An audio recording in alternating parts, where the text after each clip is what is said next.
Faker's like, what are they doing? What? What is this? He's tilted. He's tilted. That's it. He's already tilted. This is actually a long con set up by... But crowd already getting started up for Faker, but... Yeah, I'm getting distracted. There's like a giant picture of Faker like above me right now, so I'm just actually not paying too much attention to what you're saying.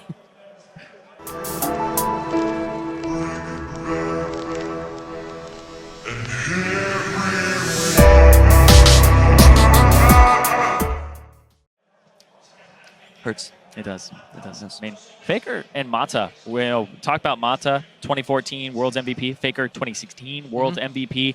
These are both guys who were the best player in the world at one point for their role, for sure. Yeah, but Mata became the best player by knowing the best spots to ward and where to walk. Faker became the best player in the world by killing people. So that's kind of a dichotomy that they kind of need to survive right there. However, Mata, I think, is rumored to play different roles. Allegedly, he has like different accounts that he ranks up all the way to Challenger in different roles, kind of the role-specific accounts. So he knows how to play almost every single champion. And he's also no stranger to the Howling Abyss. Exactly. There's a shot. Yep. Anyway, we do want to hear a little bit more about how he loves the Howling Abyss. So we're going to throw it over to Mata to get his opinion. 개인적으로는 제가 칼바람 나락에 대해서 자부심이 엄청나기 때문에 이번에 좀 잘하고 싶네요. 제가 시즌 2부터 나와가지고 사실 랭크보다 약간 좋아했던 게임이 그 미드 5대5 아람전인데 이번에 그냥 캐리하고 싶네요. I feel like I've been doing everything wrong in my life. Yeah, that last thing we did wasn't very good. I mean, except for the really awkward toss. So like, I've told myself I'm too old to play the game. 28-year-old guy wins only sin.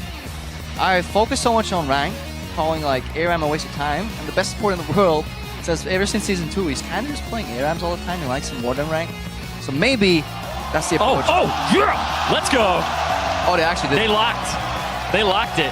Faker, I mean, he accepted duels where it was mirror match and Nivea against Froggen last year. Faker, he is susceptible to challenges. I mean, Faker has to accept. You don't want to have a story of like, yes, I challenged Faker to a duel, and he was too afraid to accept it. Yeah, and I think as well, another thing is, in Faker's position though, when you accept somebody's duel, you have more to lose than them. Because if they beat Faker, they beat Faker. If you lose, it's like, Proposing Faker to a mirror match is always a win-win.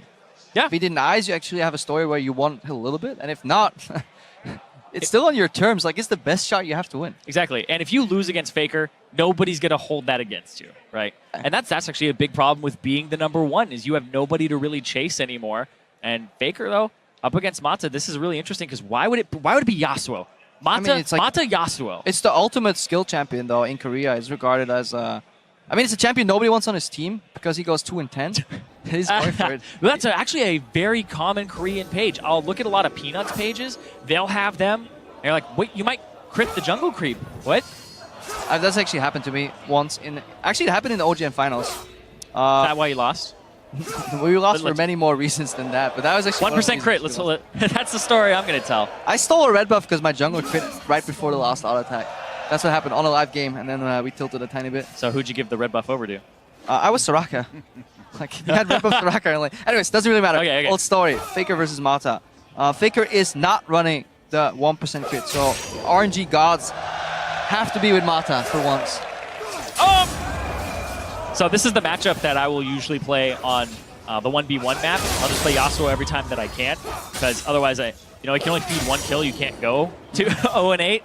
It prevents me from doing that. But every time you miss a Q, it's actually a big deal in this matchup. Yeah, it's about lining up the Qs to hit both minions and honestly the enemy Yasuo. Mata got pressured first because he really didn't feel comfortable trading against Faker. Faker standing on the outside of turret range here, so every time Mata walks up, he can at least get a Q in the face. He wants to stack it up. It's a very micro-heavy matchup, but you really want to click really right next to your team. Faker's still level 1. Oh, Faker might be done. He has to get out. That was a really good trade by Mata. Got him again! Tower shot. Ignite. One more. Oh, no! Mata takes down Faker. And he takes over the Spanish crowd. I think this, I'm trying to break this down. It all goes back to the Q that Faker used after the first wave. The crowd is in love with this. Oh, Faker again. Mirror match. The opponent's terms goes down. Team Ice.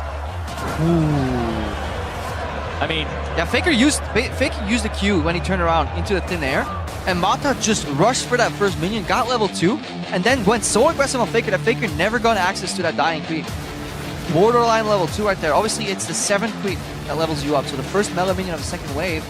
Faker should have been there quicker because he had the push. yeah. Well, the thing is, Faker got the push on him, and when the minions actually create a nice line for the Yasuo, you have more chase down. You have a longer lane to actually make the Yasuo run down. So being underneath your turret in a mirror match like this isn't necessarily the worst thing, because they have to keep running from you. You get an E on them.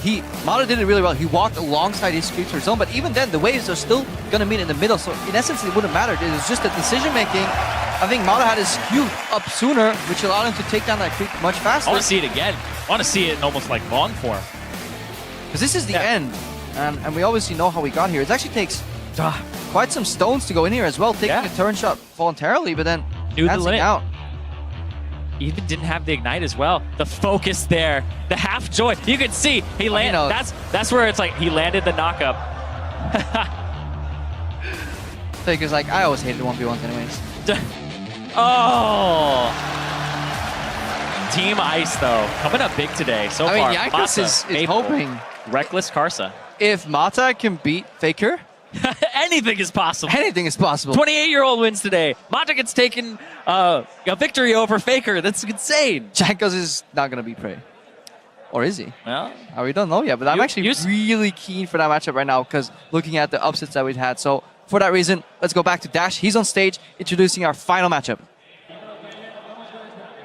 All right, ladies and gentlemen, it is time.